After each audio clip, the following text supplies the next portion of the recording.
Le gros bon sens, c'est vraiment l'un des thèmes préférés du Parti conservateur et de ce congrès qui se déroule à Québec. Leur message, en fait, c'est qu'ils sont les seuls à se soucier des vrais enjeux qui touchent les Canadiens et les Canadiennes et qu'ils ne se laisseront pas contaminer par le wokisme. Aujourd'hui, les membres ont justement commencé à débattre de certaines résolutions parmi les plus controversées sur le changement de genre, notamment. On verra si ça va passer. Est-ce que c'est une réelle priorité pour les Canadiens? Avec nous, Cyril Simard, Noémie Mercier et notre trio du jour est complété par Tasha Kéredine qui vient d'arriver, qui est à Toronto. Bonjour, Tasha. Bonjour, merci beaucoup. Merci d'être avec nous. Puis je veux m'adresser à vous d'abord et avant tout parce que le chef conservateur Pierre Poilievre va prendre la parole dans à peu près 1 heure et 15. Qu'est-ce qu'on doit attendre de son discours? Je pense que son discours va miser sur les mêmes thèmes qu'on a entendus depuis hier, c'est-à-dire que les libéraux ne se soucient pas justement des priorités des Canadiens ordinaires, the common Canadian. Common people. La phrase est différente en anglais. C'est pas le gros bon sens comme tel, c'est les gens ordinaires. Et ça, c'est le logement, c'est l'économie, le coût de la vie. Il va frapper sur les libéraux, juste comme M. McKay l'a fait, comme M. Maisonneuve l'a fait hier soir et Mme Maisonneuve aussi. C'est le thème qui est gagnant pour les conservateurs. Mais je pense qu'il va aussi parler un peu du wokisme, comme vous avez dit, parce que c'est un thème qui est présent au Congrès. Oui. Alors, on va aller tout de suite à cette question du wokisme, si vous le voulez bien, parce que vous avez parlé de M. Maisonneuve, Michel Maisonneuve, membre du Parti conservateur du Canada, qui a fait un discours hier soir très remarqué devant les membres du parti. Il est lieutenant général à la retraite. Voici ce qu'il a dit. That Canadian values are being destroyed due to a lack of leadership and a woke movement that panders to narrow special interests.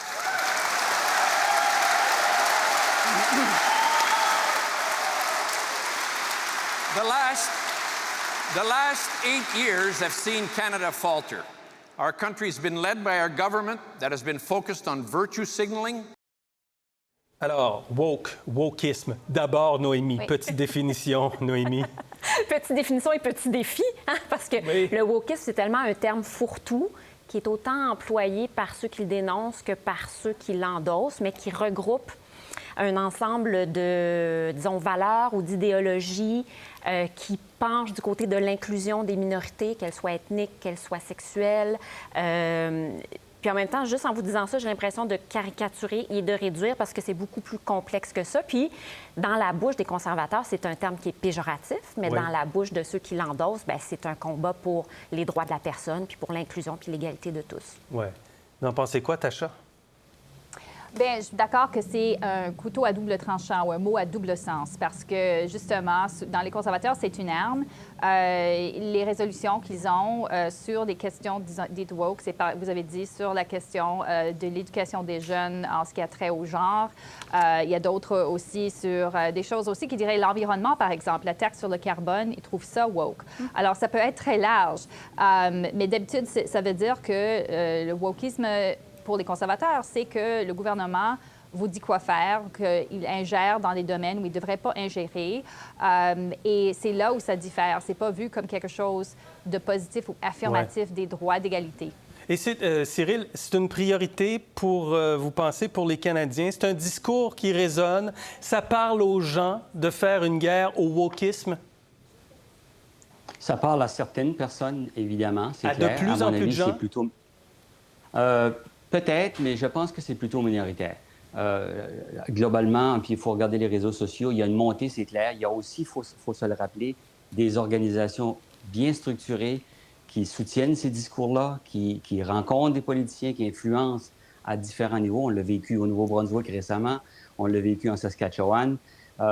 Et ça, c'est évidemment une façon assez intelligente d'aborder ce thème-là, mais à travers la fenêtre, par exemple, du rôle des parents dans l'éducation des enfants. C'est un exemple qui, par exemple, est utilisé ici au Nouveau-Brunswick. On va juste le mentionner, le premier ministre du Nouveau-Brunswick, Blaine Higgs, qui exige dorénavant que les parents se prononcent si un enfant de moins de 16 ans, un jeune de moins de 16 ans, veut changer de nom en classe ou veut changer de genre. Ça a fait tout un débat, ça, au Nouveau-Brunswick, Cyril. Ça a fait tout un débat, et c'est un débat qui n'est pas terminé, d'ailleurs, parce que j'apprenais encore aujourd'hui que l'Association canadienne pour les libertés civiles allait intenter une poursuite formellement. On a des districts scolaires qui ont demandé des avis légaux, parce qu'au Nouveau-Brunswick, le défenseur des droits des enfants a stipulé déjà que la politique 713, celle auquel vous faites référence, était contre la Charte des droits et libertés. Alors, il y a vraiment un flou là, qui s'est après s'installer au Nouveau-Brunswick durant la rentrée scolaire sur ces enjeux-là. Mais on a appris à travers tout ce débat-là qu'il y avait effectivement des groupes qui s'étaient mobilisés, rencontré le premier ministre, rencontré des élus pour faire en sorte que cet enjeu-là soit mis sur la place publique avec un angle comme celui-là qu'on vient d'entrer de découvrir. Identité de genre, opération de changement de sexe, vaccination obligatoire, mettre fin aux ateliers de sensibilisation à la diversité dans les milieux de travail. Les militants disent que c'est de l'endoctrinement idéologique, permettre le retour du débat sur l'avortement. Ce sont des débats qui ont lieu ou qui peuvent avoir lieu, qui pourraient se retrouver même en plénière demain au Congrès du Parti conservateur. Noémie, qu'est-ce que vous en pensez? Bien, il y a un nouveau débat qui s'invite.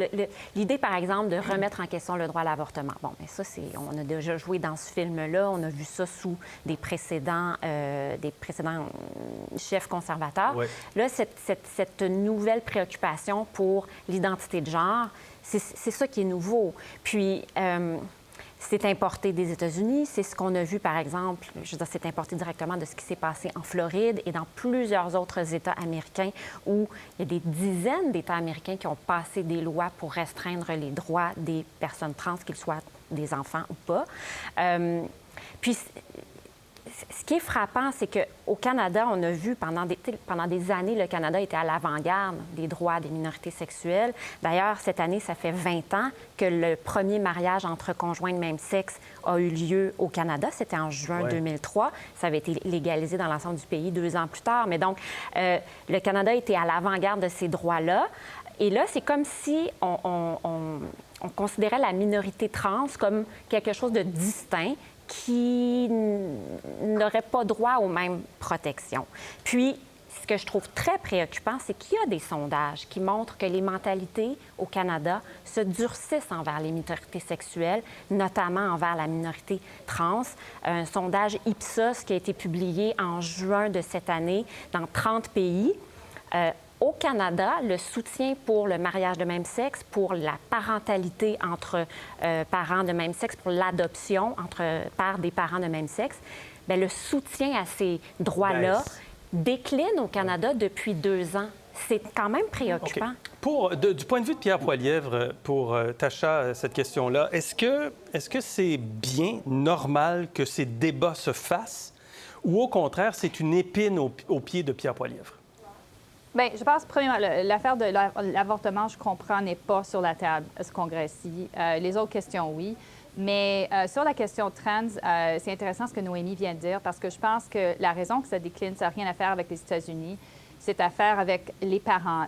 Tous les autres droits qu'elle a nommés n'affectent pas la relation directe entre la famille et l'enfant. Et en tant que parent, je vous dis que c'est pas une question américaine. C'est très présent dans nos écoles. Ma fille vient de commencer le secondaire. Et on lui demande son genre à toutes les classes. Elle rit de ça. Elle dit, c'est quoi ça? Tu sais, live and let live, comme on dit en anglais. Les enfants ne se soucient pas de ça, mais la culture pédagogique a changé.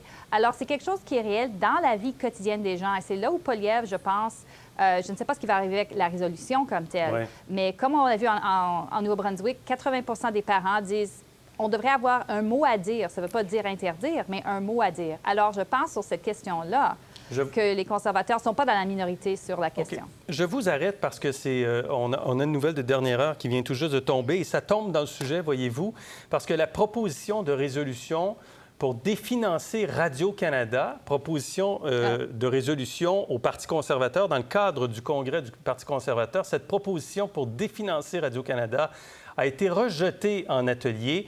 Elle ne se rendra pas au stade de la plénière demain pour un vote. La proposition pour interdire les chirurgies et les traitements médicaux pour le changement de genre de mineurs a été sélectionnée et sera soumise au vote en plénière demain. Donc, je répète cette partie-là. La proposition pour interdire les chirurgies et les traitements médicaux pour le changement de genre de mineur a été sélectionnée. Elle sera soumise au vote en plénière demain au Congrès du Parti conservateur. Pour voir nos émissions en entier, rendez-vous sur la chaîne Ici RDI.